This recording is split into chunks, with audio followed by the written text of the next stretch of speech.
ulama ikhtilaf menambahkan kalimat Sayyidina. Allahumma salli ala Sayyidina Muhammad. Wallahu ta'ala alam, tambahan ini dari sisi dalil untuk khusus bacaan salat nggak ada. Inti dakwah para nabi adalah mengajak kepada tauhid, mengajak kepada la ilaha illallah. Apa dalil nambah Sayyidina dalam tahiyatul namanya ya, dalam tasyahud? Dalilnya tidak eksplisit, dalilnya implisit. Jadi dalil itu ada yang langsung, ada yang tidak langsung. Dalil yang tidak langsung itu ada di Sahih Bukhari, yaitu ana sayyidu waladi Adam wala fakhr. Nabi bersabda, aku adalah sayyid, junjungan keturunan Adam tanpa sombong. Makanya ketika ada sahabat masuk, ada namanya Sa'ad bin Mu'az, Nabi mengatakan, kumu li sayyidikum, bangunlah kamu menghormati sayyidmu. Lalu Nabi mengatakan kepada Hasan dan Husain, Hasan dan Husain adalah sayyida syababi jannah, adalah sayyidnya orang-orang pemuda di surga. Jangan khawatir Pak, yang sudah beruban, tua, sekarang keriput karena gravitasi bumi, itu nanti jadi muda semua. Dan siapa sayyidnya? Sayyidnya adalah Hasan dan Husain. Ini bukan hadis Syiah, ini hadis Ahlus Sunnah, hadisnya sahih. Kalau Hasan Husain disebut sayyid, Sa'ad bin Mu'az disebut sayyid, maka Nabi lebih utama dipanggil sayyid. Maka beliau bilang, ana sayyidu waladi Adam. Ini keturunan Adam apa keturunan kirdun, keturunan monyet? Keturunan kera apa keturunan Adam? Kalau benar keturunan Adam, maka antum dianjurkan membaca Nabi Muhammad, Allahumma salli ala Sayyidina Muhammad. Sampai datang Imam Sakhawi dari mazhab Syafi'i, murid Ibnu Hajar, teman Imam Suyuti, kemudian diteruskan oleh Syekh Albani dan teman-teman Syekh Albani, Syekh bin Baz, Utsaimin, yang mengatakan di dalam sholat bid'ah pakai sayyid. Tapi kami diajarkan dulu rumus oleh guru kami Syekh Hasan Hitu. Khilafnya ulama-ulama pengikut Imam Syafi'i terhadap Imam Syafi'i la yu'tabar, tidak dianggap. Kayak cacing lawan naga, hilang dia Pak. Imam Sakhawi itu belum sampai derajat mujtahid mutlak. Kalau beda dengan imam-imam yang lebih di atasnya, maka tidak dianggap khilafnya penting, dianggap oh sudah khilaf aja. Jadi khilaf ini, ikhtilaf ini, perbedaan ini baru muncul belakangan. Jadi tidak masalah sebenarnya mau dalam sholat, di luar sholat, dalam khutbah, di akhir khutbah, di luar khutbah pakai Sayyidina nggak masalah. Bukan bid'ah. Bid'ah bukan itu. Yang tidak ada dalilnya, udah ada dalilnya kok. Oh, Nabi nggak lakukan. Emang ente tahu Nabi itu tahiyatul masjid, tasyahudnya kayak gimana? Kita kan nggak tahu, nggak dengar. Nah itu cuma ngajarin tasyahud. Datang orang kepada beliau, tanya, kaifa nusalli alaik? Kami ingin tanya, wahai Rasulullah, bagaimana cara mengucapkan salam atas engkau? Dalam Sahih Bukhari dijawab, qulu, jawab, katakanlah, Allahumma salli ala Muhammad wa ala ali Muhammad. Nggak pakai Sayyidina emang. Tapi itu baru salah satu contoh.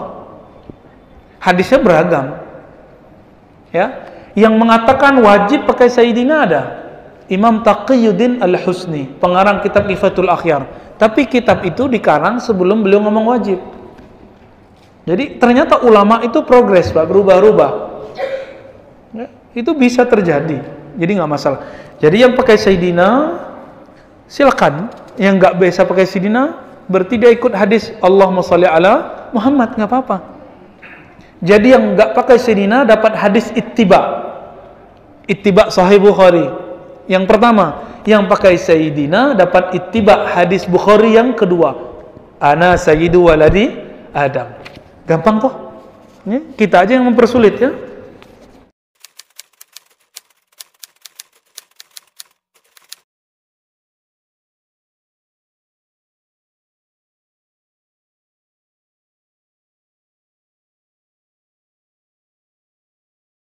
Nah, kemudian ada lagi nanti tambahan salawat kepada Nabi Sallallahu Alaihi Wasallam ketika turun ayat Innallaha wa malaikatahu yusalluna 'alan nabi ya ayyuhalladzina amanu sallu 'alaihi wa sallimu taslima.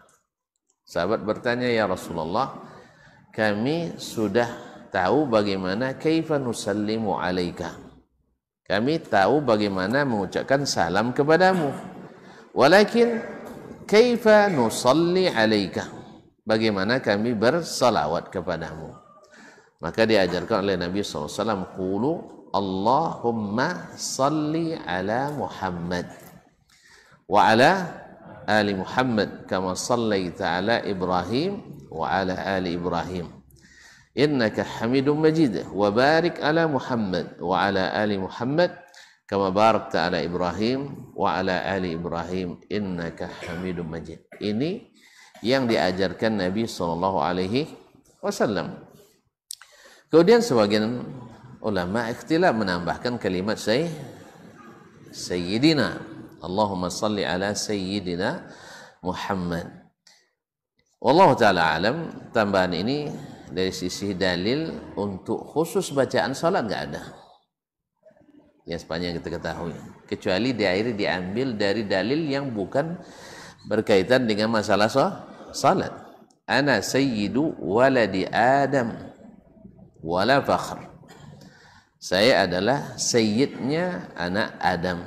Tidak ada kebanggaan, bukan karena bangga.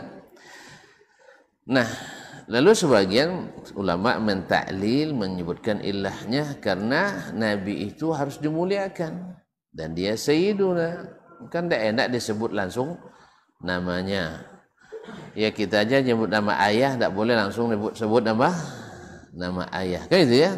Nah, lalu kita katakan Nabi SAW ketika itu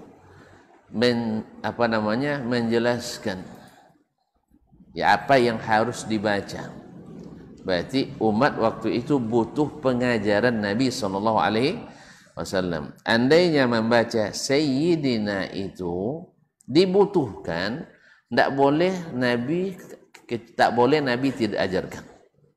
Jelas? Andainya diperlukan, tidak boleh ditinggalkan oleh Nabi SAW. Karena para ulama sepakat dalam kaidah ta'khirul bayani an waqtil hajati la yajuz, yaitu melambatkan keterangan dari waktu yang dibutuhkan tidak boleh. Jadi Nabi diminta oleh sahabat, bagaimana kami baca salawat? Lalu dijelaskan oleh Rasulullah SAW, Allahumma salli ala Muhammad. Sebagian mengatakan lagi, Nabi seganlah dia menyebut dirinya Sayyidina. Ini juga bertentangan dengan innallaha la yastahi minal haqq. Allah tidak malu menjelaskan yang hak. Maka Nabi pun tak boleh malu menjelaskan yang hak. Andainya itu hak, Nabi tak boleh malu, harus menjelaskannya.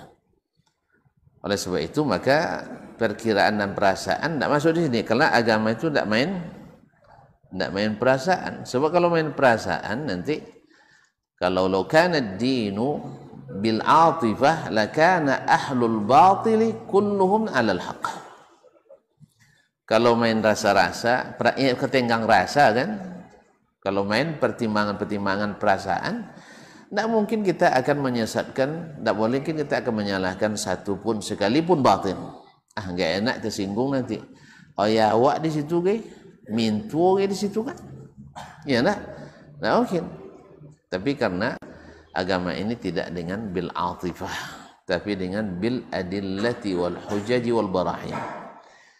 Nah, kalau seandainya tidak enak, lebih tidak enak lagi kita menyebut nama Allah tanpa embel-embel.